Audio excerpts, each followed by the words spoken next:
series called, we're going to be on this character of David about leadership. And before I introduce the speaker, I just really feel like when we were worshiping, and because this is the part of the service where, the worship service where we have to listen to God. And I feel like I feel like God is impressing to me. There's certain, I don't know if that's you or anybody, that you feel like you're so super exhausted, that the burden you carry is too much, that the energy, alam niyo yun, yung parang ubos na ubos yung energy, yung ubos na ubos. But I believe that there's something that I want to pray for you. That's you. Because when we receive the Word of God, we are saying, Lord, we want to be super excited. And there's something I want to say, pray for you guys, and I want to declare, because God impressed this word for all of us, before I introduce the speaker. In Isaiah chapter 40, verse 29 to 31, it is very important for all of us here. Maybe we're all exhausted, we are so super tired, we don't have strength. Verse 29 says, He gives power to the weak. Some of us, we need power, and strength to the powerless. And this is the reality. Even youths will become weak and tired. You know, even if you are young, even if you are exercising, we go tired, right? And young men will fall in exhaustion. But those who trust in the Lord will find new strength. I pray that tonight, you know, you will put your trust in the Lord. And Lord, as we listen to your word tonight, we're gonna be believing that you're gonna give us new strength. You know how this strength will look like? They will soar high on wings like eagles. They will run and not grow weary. They will walk and not faint. You will never, you know. And I pray, I just want to pray for all of us. If that's you, if you say, Lord, I actually come into this place and I feel like I don't have that strength. And if that's you, can just, you know, bow your heads, all of us, and just lift your hands towards, if that's you. Yeah, if you're saying, I need that strength, Lord. Yes, Lord, thank you. Yeah. Lord, tonight, God, I just pray, Lord, that, you know, there's so many things that we face in this world.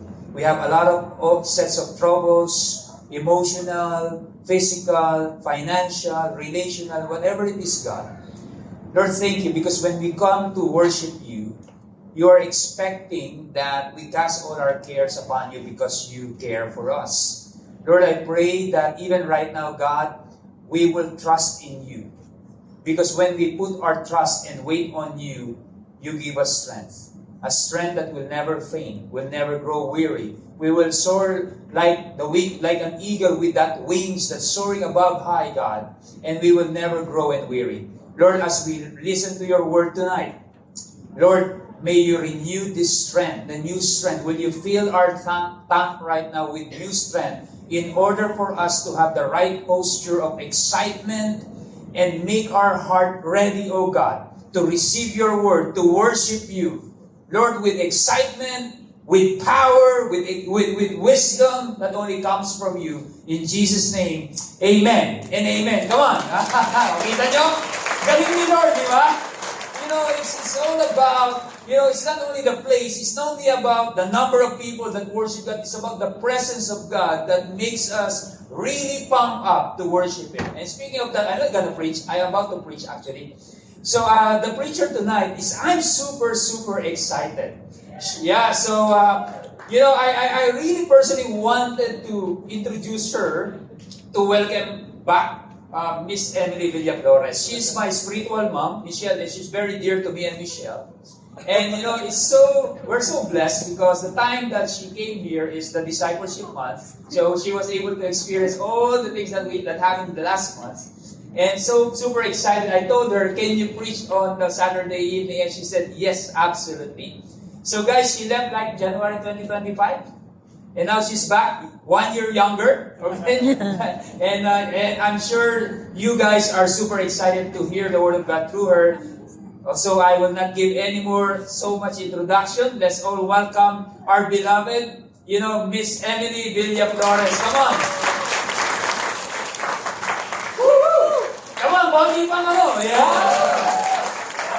Grabe energy na yan, ha? Kuya Rose yan.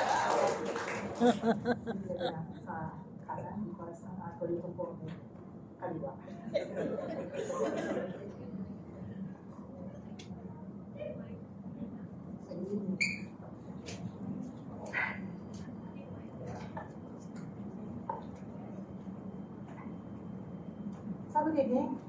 Thank you for...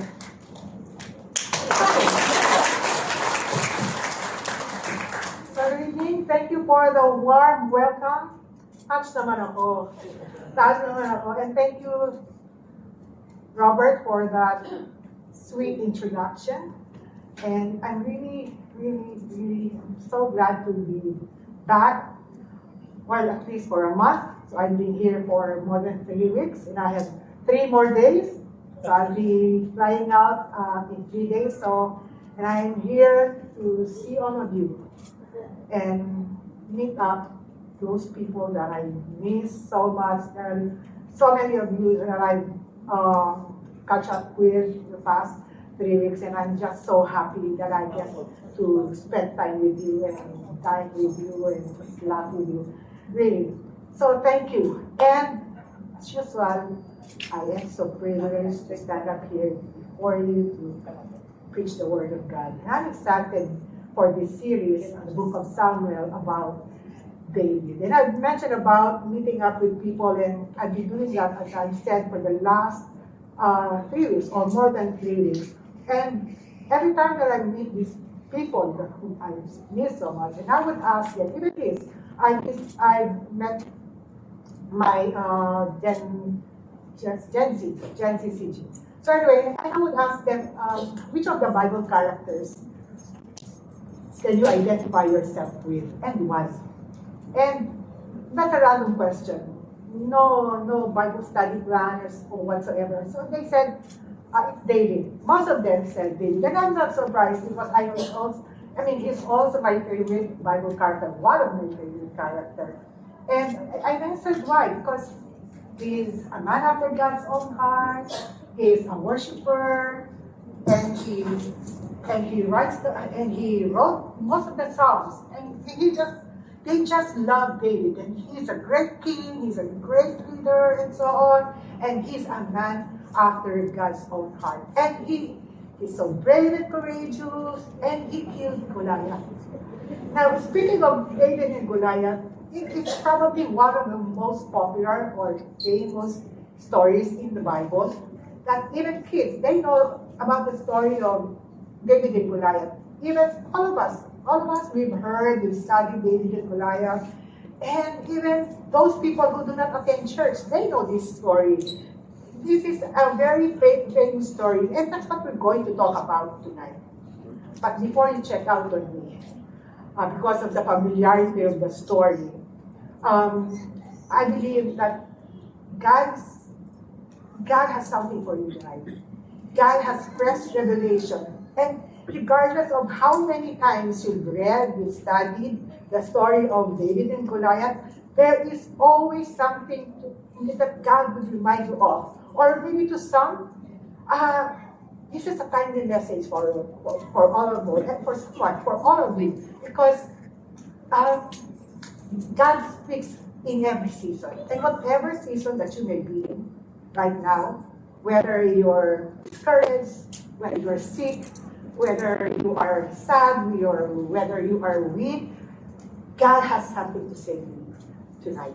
So, and what we want to achieve in this series is that we will examine how God shaped a humble shepherd into a king, winning David's flaws and victories into his ultimate plan of salvation. And through this study, we aim to equip the church, all of us, to grow as leaders. So all of us, we are leaders, and this is for all of us. This is for you, after leaders after God's own heart. Now, looking past titles and stepping into our daily spheres of influence to bring gospel restoration to a fallen world. Now, I'll be reading from 1 Samuel chapter 17 in the English Standard Version. I'd like to request everyone to stand. Verse 37. And David said, "The Lord who delivered me from the paw of the lion and from the paw of the bear will deliver me from the hand of this Philistine." Saul said to David, "Go, and the Lord be with you." Then Saul clothed David with his armor, He put a helmet of bronze on his head and clothed him with a coat of mail. And David strapped his sword over his armor, and he tried in vain to go, for he had not tested them. Then David said to Saul, I cannot go with this, for I have not tested them. So David put them off. Then he took his staff in his hand and chose 5 smooth stones from the brook and put them in his shepherd's pouch. His sling was in his hand, and he approached the Philistine. And the Philistine moved forward and came near to David with his shield bearer in front of him. And when the Philistine looked and saw David, he disdained him, for he was but a youth, ruddy and handsome in appearance. And the Philistine said to David, Am I a dog, that you come to me with sticks? And the Philistine cursed David by his God. The Philistine said to David, Come to me, and I will give you your flesh to the birds of the air, and to the beasts of the field. And David said to the Philistine, You come to me with a sword and with a spear and with a javelin, but I come to you in the name of the Lord of hosts, the God of the armies of Israel, whom you have defiled. And this day the Lord will deliver you into my hand, and I will strike you down and cut off your head, and I will give the dead bodies of the hosts of the Philistines this day to the birds of the air and to the wild beasts of the earth, that all the earth may know that there is a God in Israel, and that this assembly may know that the Lord saves not with sword and spear, for the battle is the Lord's, and he will give you to our hand. Now, when the Philistine arose and came and drew near to David, David took his hand in his bag and took out a stone and slung it and struck the Philistine on his forehead. The stone sank into his forehead, and he fell on his face to the ground. So David prevailed over the Philistine with his sling and with a stone, and struck the Philistine and killed him. There was no sword in the hand of David. Then David ran and stood over the Philistine, and took his sword and drew it out of its sheath and killed him, cut off his head with it. And the Philistines saw that the champion was dead. They fled. This is the word of God. Right. Lord, thank you for bringing us together to study your word tonight. And I humbly ask that your Holy Spirit to fill me with your presence, God. God, I pray that you will speak through me and would you minister to every single heart who's here right now. God, I pray whatever seasons that they are in, that you would meet them where they are at. God, empower the preaching of your word. In Jesus' name, amen. Now, just to give you a thing, background. Of course, I know you know a lot about David, read his story. Maybe you probably attended last night's service or whatever, or last week. So I'm just going back to the history of David, his anointing. So anyway, David was about somewhere between 10 to 15 years old when he was anointed by Samuel, but waited for another 15 to 20 years to become king. And David was the one God chose to be the next king after Saul. Is it because he was young and good looking? I don't think so, because there were many young and good looking back then. Is it because he was a shepherd? No, because there were lots of shepherds in Israel. Or is it because he's the son of Jesse? Jesse had 7 other sons. But what was it that made God say to Saul, He is the one. He is the one. And we know that David is referred to as the man after God's own heart.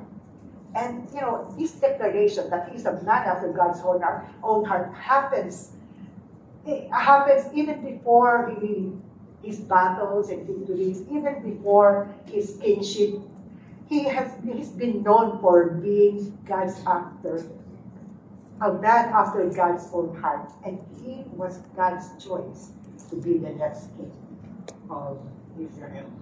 And you don't need to be a man of good stature to be a man after God's own heart. You don't need to come from an affluent family You don't need to have a high educational attainment to be a leader. You don't need to have influence. You don't need to have power. You don't need to have status. You don't have to be people's favorite, or you don't have to be people's choice. And sometimes people may hate you or judge you, but it was God who chose David from a shepherd to a king. As I said, it took David so many years to become king after he was anointed by Saul. And before ascending the throne, before becoming a king, he spent years, many years, faithfully tending his father's sheep in the fields. And during this long period of waiting, this long period of preparation, God worked to test, to shape, to transform his heart, his skills, and his faith. So I believe that when God calls a leader, he prepares his heart first, our heart first, through testing, through shaping, through transformation. So let's look at the passage and see how God moves or works in the life of a leader. Now, how does God move in the life of a leader? To shape them.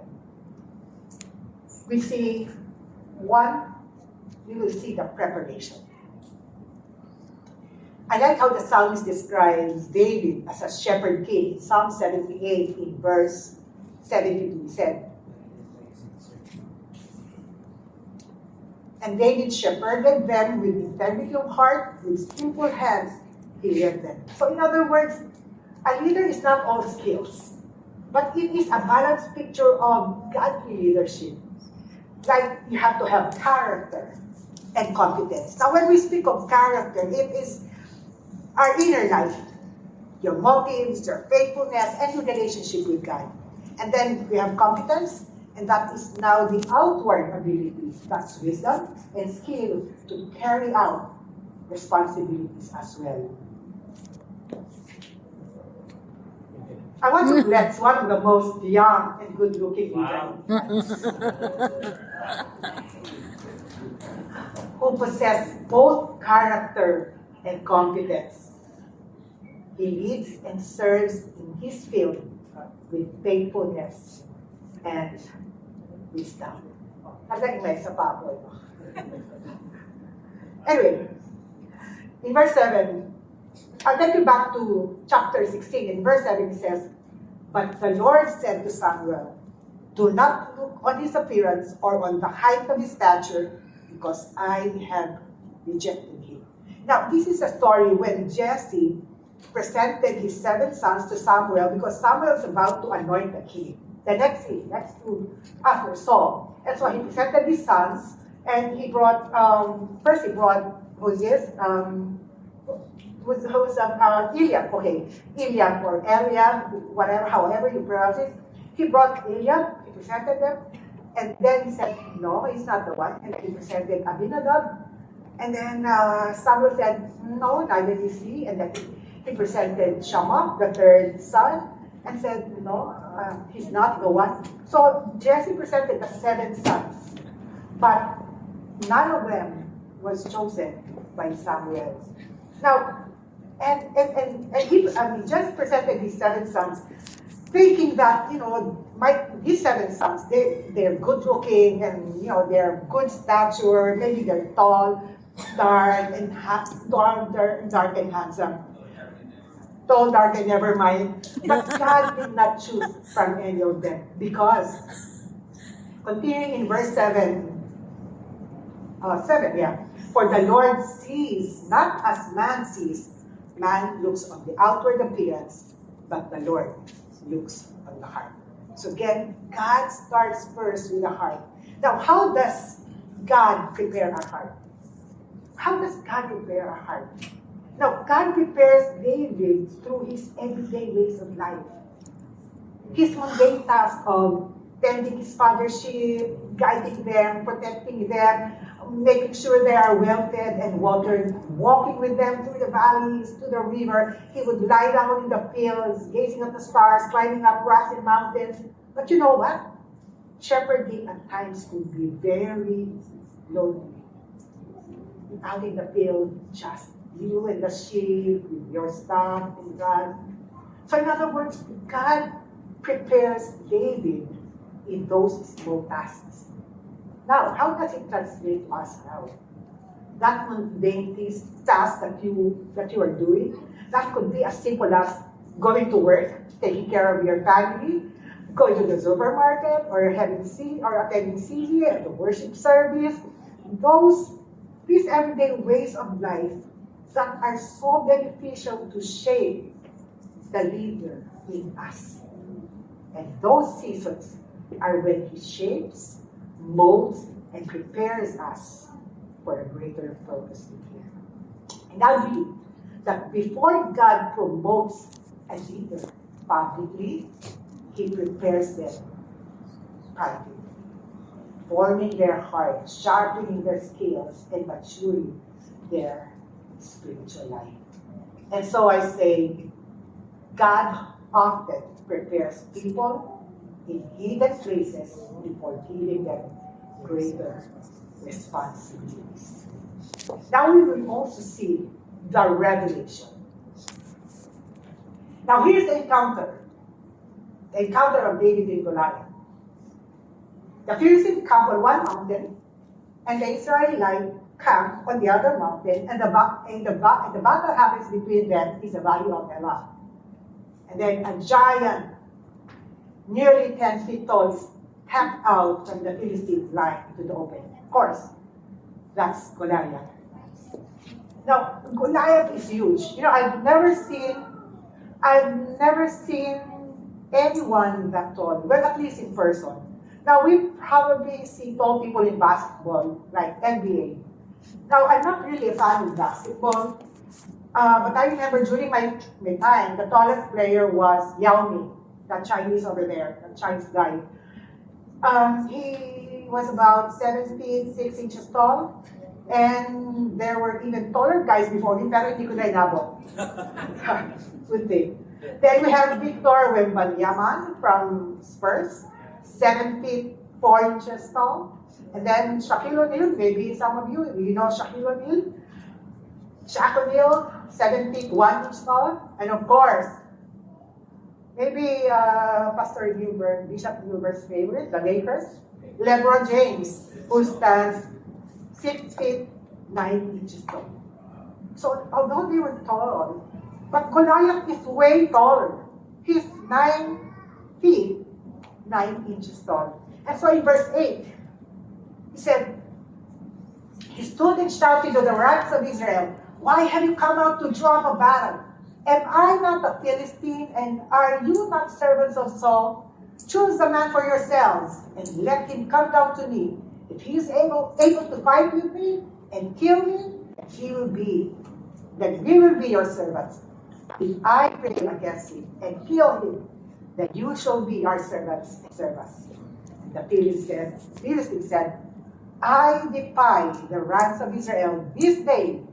Give me a man that we may fight together." So therefore Goliath was challenging, intimidating, and taunting the Israelites' army.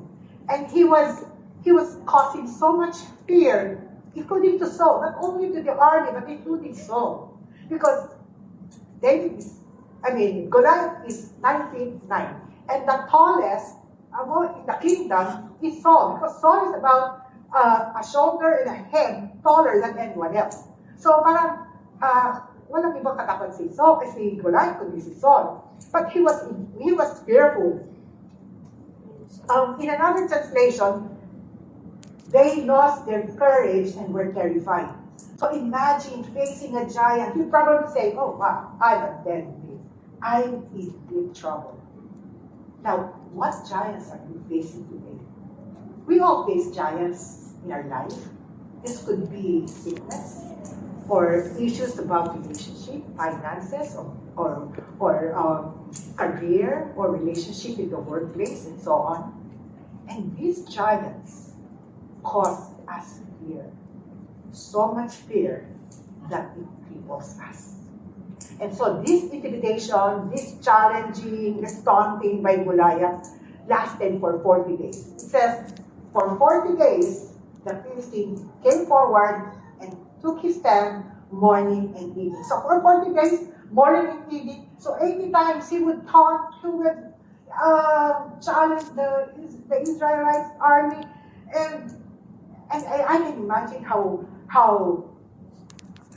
what they must be feeling. He said everyone was trembling, losing faith, and perhaps they had accepted their fate, F-A-T. And no valiant man accepted Goliath's challenge, but not David. He's confident, so he went to Saul. Saul, let no man's heart fail because of him. Your servant will go and fight with the Philistine. Your servant used to keep sheep for his father, and when there came a lion or a bear and took a lamb from the flock, I went after him and struck him and delivered him out of his mouth. And if he arose against me, I caught him by his beard and struck him and killed him. Your servant has struck down both lions and bears, and this uncircumcised Philistine shall be like one of them, for he has defied the armies of the living God. What a speech by David. Now, where is he coming from? Where did he get that kind of confidence and courage? Look with me in verse 37. And David said, the Lord who delivered me from the paw of the lion and from the paw of the bear, and delivered me from the hands of his enemies. So Saul said to David, okay, go. The Lord be with you. So, in other words, David's battle with Goliath did not create his character, but it revealed the heart God had been shaping all along. So, what did Saul do? And Saul clothed David with his armor. He put a helmet of bronze on his head and clothed him with a coat of mail. And David struck his sword over his armor, and he tried to pray to God. So imagine, Saul is a tall guy, 7 something. And David was about average, 5'7", 5'8". Imagine how the armor of Saul would fit David. So it looks funny. And so he said, and he tried to go in vain. He tried in vain to go, for he had not tested them. And David said to Saul, I cannot go with this, for I have not tested them. Why? Because David knows that he cannot fight in another man's armor. So David put them off, and he took his staff, his hand, and chose 5 smooth stones from the brook and put them in the shepherd's pouch. His sling was in his hand, and he approached his Philistine. So where is he coming from? His courage is drawn from his strong belief that the Lord will deliver the Philistine to David's hand.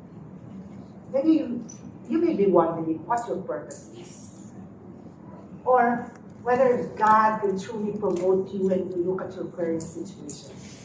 Maybe you're thinking, oh, I'm just like David was, a shepherd, leading a quiet, low-profile, an ordinary employee, and insignificant. And by the way, people often describe David as the ultimate underdog. But with God on your side, you're never really an underdog.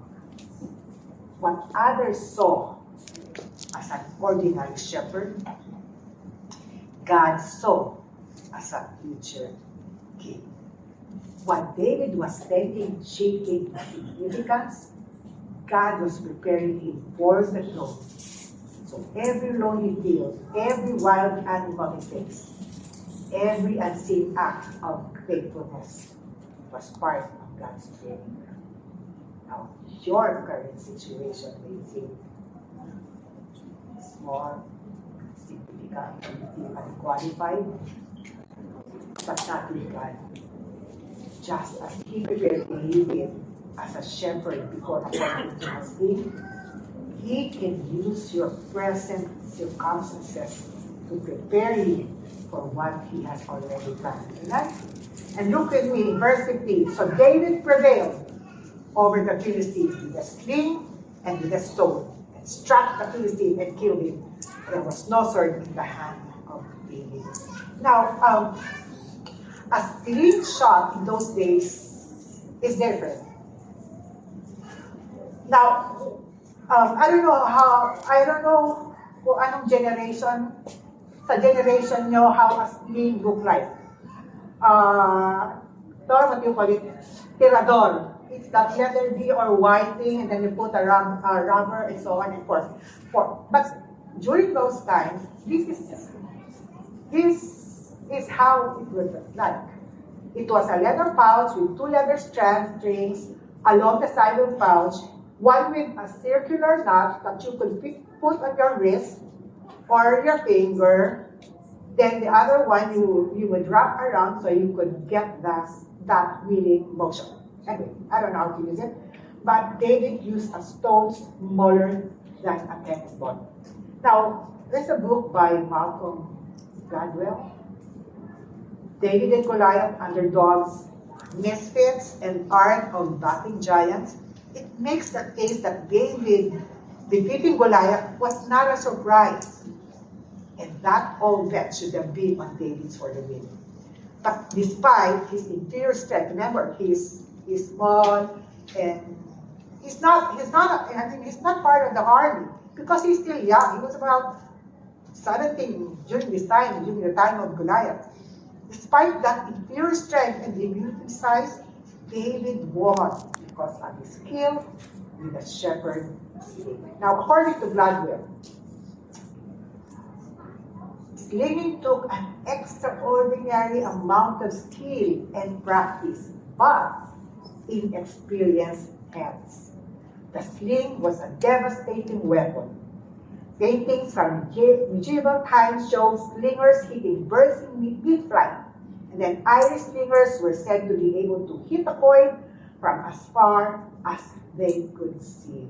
And then in the Old Testament, like the Book of Judges, slingers are described as being accurate within hairs. Yeah.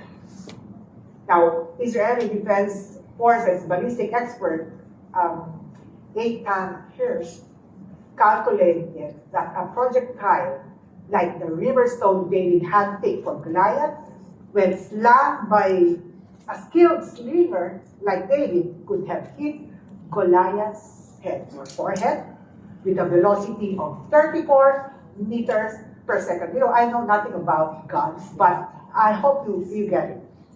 More than enough to penetrate his skull and render him unconscious or dead. So in terms of stopping power, this is equivalent to a modern-sized handgun.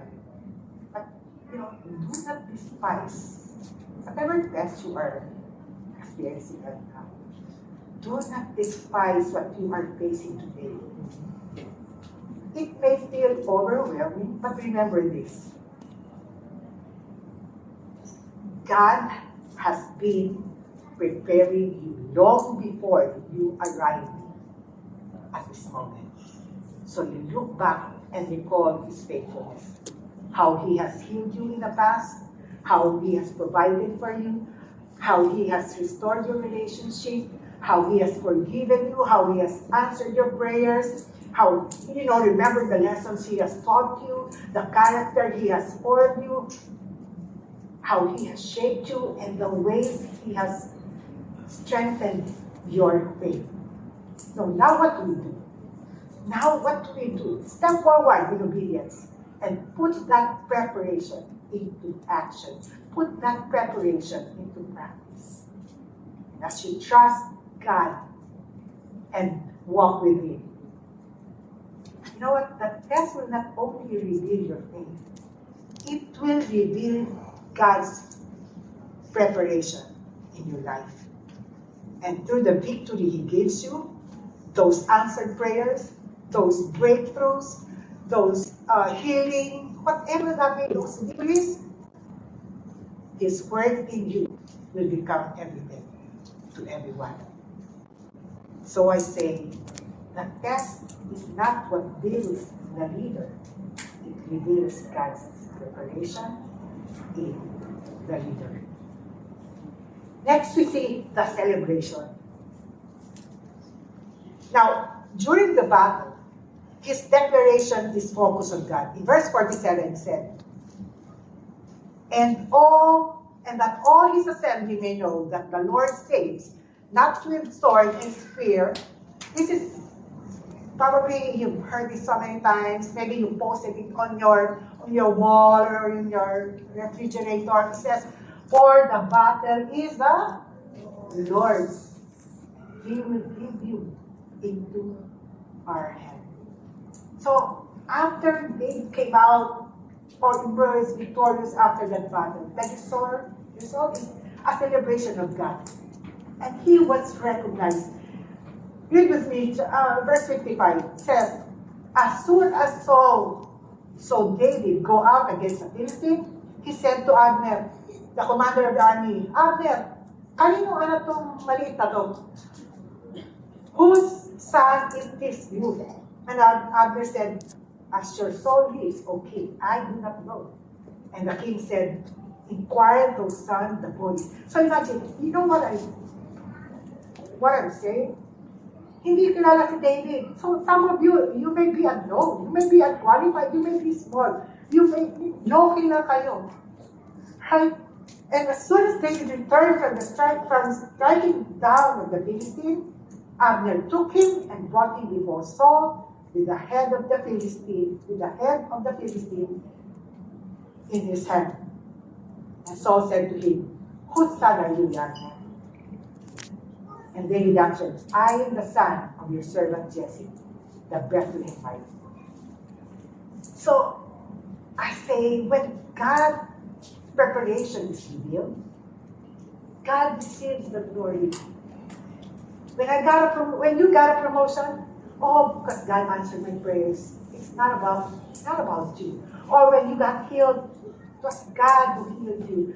When you received breakthroughs, it was God who has granted you that breakthroughs. When you got married after so many years, finally you found your spouse, it was God who brought you that special someone in your life. His people received the victory, and faithful leadership disappeared. Now, this is a picture of Alex Ayala. I know she's your favorite, a tennis superstar. And she was highly recognized after defeating Iga from Poland at the Wimbledon match. And he was tagged as Alex Ayala, the Filipina who dethroned a champion. Pero meron pang mas champion dyan. I want to honor God for these leaders. Pastor Edmar and Ate Zenny and Robert and Michelle Palawan, like all of us. They picked talaga. Para mamalik ako. See you next week. Yes, anyway. Just like all of us, they face giants in life. They have been tested, shaped, formed, and being transformed to serve and lead in their respective field with the intention of honoring God. Are they perfect? Nowhere near. But God knows them as leaders after His own heart. So, palakpakan naman natin.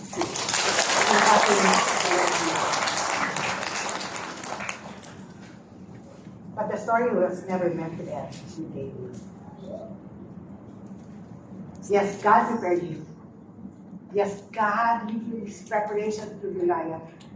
But notice how David himself redirected everyone's attention to the true hero when he declared, the battle is the Lord's. You see, David never believed the battle depended on him. You know where he got his confidence from? His confidence rested entirely on God. declared that the Lord would deliver him, and reminded everyone that the battle belongs to the Lord. And David understood a powerful truth. Victory belongs to God before the battle even begins. And the outcome is not determined by human strength or ability, but by the faithfulness and power of God. You see, his preparation was never a source of victory. It simply positioned him to become an instrument in God's hand. And his training did not secure the outcome. God did. Training in the field as a shepherd. Preparation made David available, but God's power made him victorious. And in the same way, every season of preparation in our lives, in your life, in my life, is ultimately designed to point people not to us, not to our own glory, but to God who is at work within us. Our preparation is never meant to showcase our abilities. It's meant to display God's faithfulness, power, and grace through us. David was a shepherd, but David points us to the greater shepherd, Jesus Christ. He entered the greatest battle against not lions, not bears, not Goliath, but against sin, death, and Satan, and won the victory who could never give on earth. Paul said in 1 Corinthians 15:57, but thanks be to God. Why? Because He gives us the victory through our Lord Jesus Christ. So when you face your own Goliath, don't simply ask, am I prepared for this? Am I trained for this? Ask instead, am I trusting the God who has been preparing me? Because the goal of God's preparation is not to make us self-confident, but God-confident. Again, the goal of God's preparation is not to make us self-confident, but God-confident.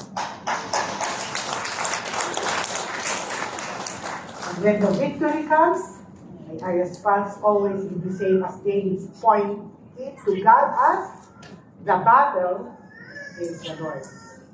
Amen? So I'd like to pray for you.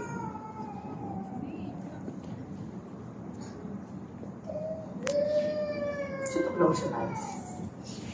And just allow the Holy Spirit to minister to you.